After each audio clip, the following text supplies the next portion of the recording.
নমস্কার বন্ধুরা, আমি পাপিয়া নন্দিশা তোমাদের সাথে একটা খুব সুন্দর ভিডিও নিয়ে এলাম। সঙ্গে থেকো সবাই। যে পরকীয়া আমাদের সামাজিক ব্যাধি, সেই পরকীয়া সম্পর্কেই আজ তোমাদের সঙ্গে একটা বাস্তব জীবনের একটা ঘটনা শেয়ার করতে চলেছে। চারিদিকে দেখো যেভাবে পরকীয়া ছড়িয়ে ছিটিয়ে রয়েছে, আজ যে কীভাবে জীবনকে দুর্বিষহ করে তুলেছে তারই একটা ঘটনা তোমাদের সাথে শেয়ার করছে। অসীম আর রিনা দুজনে খুব ভালো বন্ধু সেই ছোট থেকেই। হ্যাঁ, অসীম তার এইচএস পাশ করার পরে ইঞ্জিনিয়ারিং নিয়ে বাইরে চলে যায়, আর রিনা সেই অসীমকে ভালোবেসে গ্রামেই থাকে। হ্যাঁ, চিঠিপত্র দেওয়া নিয়ে হতো। অসীমও রিনাকে অসম্ভব ভালোবাসত, রিনাও অসীমকে। তারপর ইঞ্জিনিয়ারিং শেষ করে যখন গ্রামে ফিরে আসে, তাদের ভেতর বিয়েও হয়। বাড়িতে দেখাশোনা করেই তাদের বিয়ে দেওয়া হয়। এবার কাজের সূত্রে রিনাকে নিয়ে অসীম চলে যায় দূরে। সেখানে রিনা দিন রাত একা অক্লান্ত পরিশ্রম করে চলে। অসীম সবে কাজে যোগদান করেছে, তাই রিনা সর্বদা তাকে সাহায্য করত। তার পোশাক আশাক ঠিক টাইম মতো কাচা ধোয়া আয়রন করা, ঘর দৌড়ের কাজ করার যাবতীয় কাজ সে একাই সামলাতো। অসীম দিনের পর দিন প্রমোশন হচ্ছে, আরও বড় নাম করছে। মিটিং, কাজের চাপ, ফ্ল্যাট, গাড়ি, বাড়ি চারিদিকে ভরে গেছে। এখন আর রিনার খুব একটা কষ্ট হয় না, শুধু ম্যানেজমেন্টটাই করতে হয়, কারণ অসীম এখন অনেক বড় একটা পোস্টে উঠে গেছে। কিন্তু তাদের জীবনের বদল এসেছে। অসীম আর কিছুতেই এখন রিনাকে পছন্দ করে না। ঘরে আসলেই প্রচণ্ডভাবে খিটখিট করে, যা মুখে আসে তাই বলে, সবসময় ইনসাল্ট করে কথা বলে, না ছোট বড় যাচ্ছে না তাই ভাষায় কথা বলে। এভাবে রিনাকে সে দিন রাত কটূক্তি করতে থাকে। রিনা ধীরে ধীরে মন প্রাণ সব শেষ হতে বসেছে। অসীমের সামনে সে মনের জোর দেখায়, কিন্তু অসীম চলে গেলে এক হাতে চোখের জল মোছে আর কাজ করে। ওইদিকে ছোট্ট বাচ্চাটি, তারও দেখাশোনা সে নিজের হাতেই করে। এভাবে তাদের দিন চলছে, কিন্তু সামান্য কারণে অকারণে অসীম প্রচণ্ডভাবে রিনার উপর বিরক্ত বোধ করত। তার কোনো কিছুতেই অসীম আর এখন খুশি হতো না। দিনের পর দিন অসীম দেরি করে ফিরত, রিনা না খেয়ে বসে থাকতো। অসীম কখন ঘরে ফিরবে? যদি দেরি হতো, রিনা জানতে চাইতো, কী গো আজ যে দেরি হলো? অসীম বড্ড রেগে গিয়ে তাকে খিটমিট করে প্রচণ্ড উগ্র ভাষায় গালিগালাজ করে ঘরে চলে যেত। মাইন্ড ইট,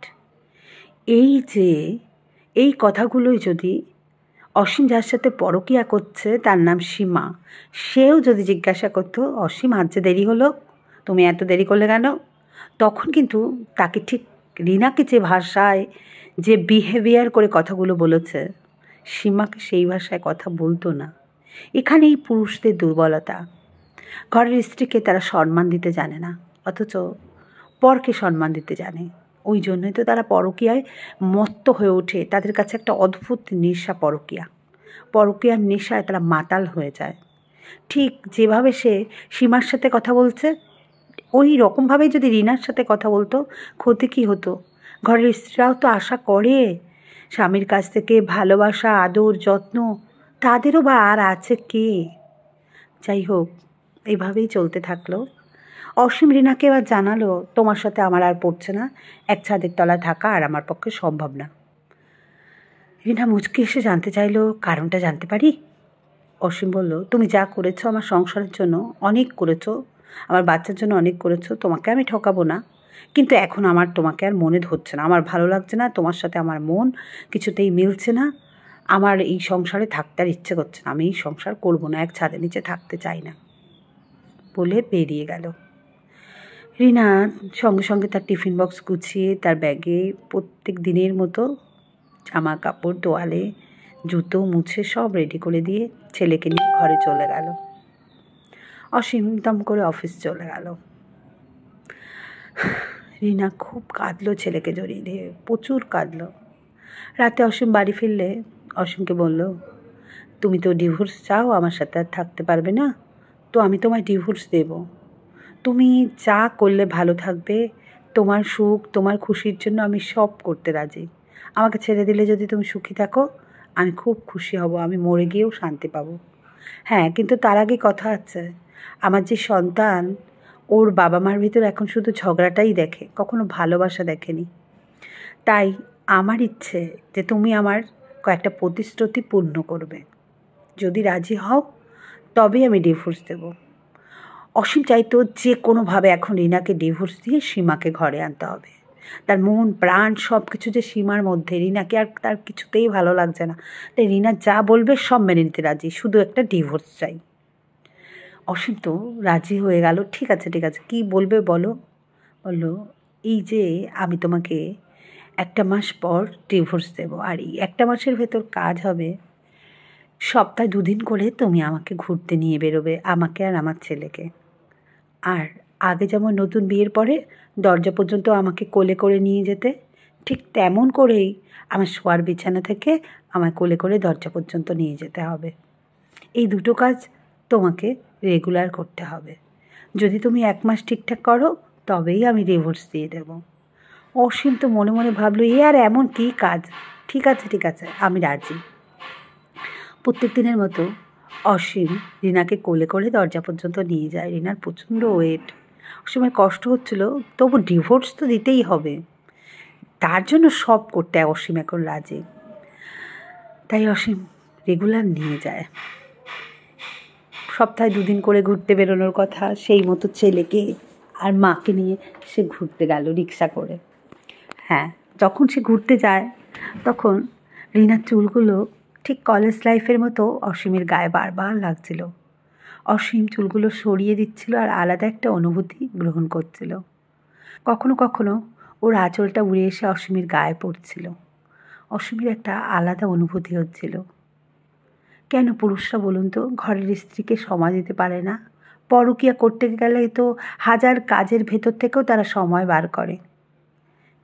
এই সময়টা কেন তার স্ত্রীর জন্য বরাদ্দ রাখে না? শত কাজের ভেতরও তো উচিত তার স্ত্রীকে সময় দেয়া। আর এই সময় না দেওয়ার কারণেই বোধ হয় দূরত্ব তৈরি হয়। একটা মেয়ে সারা দিন তার সংসার করে নিজেকে আলুথালু করে সংসারকে ভালোবেসে স্বামী সন্তানকে ভালোবেসে নিজেকে আর ভালোবাসার টাইম পায় না। আর সেই ফাঁকে পুরুষ তার স্ত্রীকে ছেড়ে অন্য কাউকে ভালোবাসায় মন দেয়, শরীর দেয়। এটা কি ঠিক? যাই হোক, এভাবে দিন চলতে লাগলো। আবার সেই নিয়ম করে পরদিন সকালে যখন রিনাকে কোলে তুলছে, ছেলে চিৎকার আর হাততালি। বাপি মাকে কোলে তুলেছে, মা কোলে উঠেছে, বাপি মাকে কোলে তুলেছে। অসীমের খুব আনন্দ হচ্ছিল। এমন অনুভূতি, ছেলে হাসছে, ও বউকে কোলে নিয়েছে, এমন আগে কখনো হয়নি। তা যাই হোক, অসীম এটাও খেয়াল করলো যে রিনা যেন কেমন দিন দিন হালকা হয়ে যাচ্ছে। প্রথম যেদিন কোলে নিয়েছিল যে ভার ছিল, সে ভারটা আর রিনার নেই। রিনার মুখটা যেন কেমন সাদা ফ্যাকাশে হয়ে যাচ্ছে, সেই আগের মতো সৌন্দর্য আর নেই। রিনার চুল, চোখ, মুখ কালি হয়ে গেছে।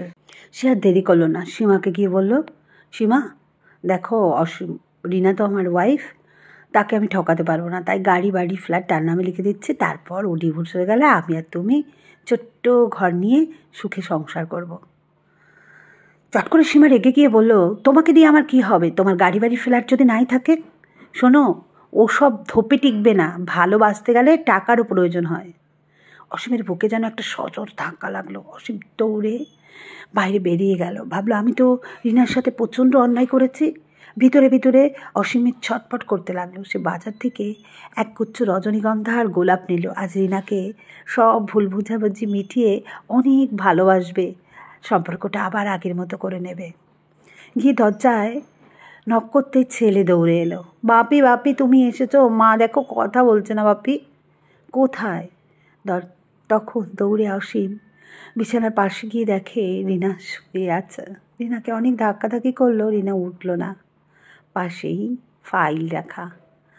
মাথার পাশে ফাইলটা খুলে দেখলো রিনা 1 বছর ধরে ব্লাড ক্যান্সারে ভুগছে।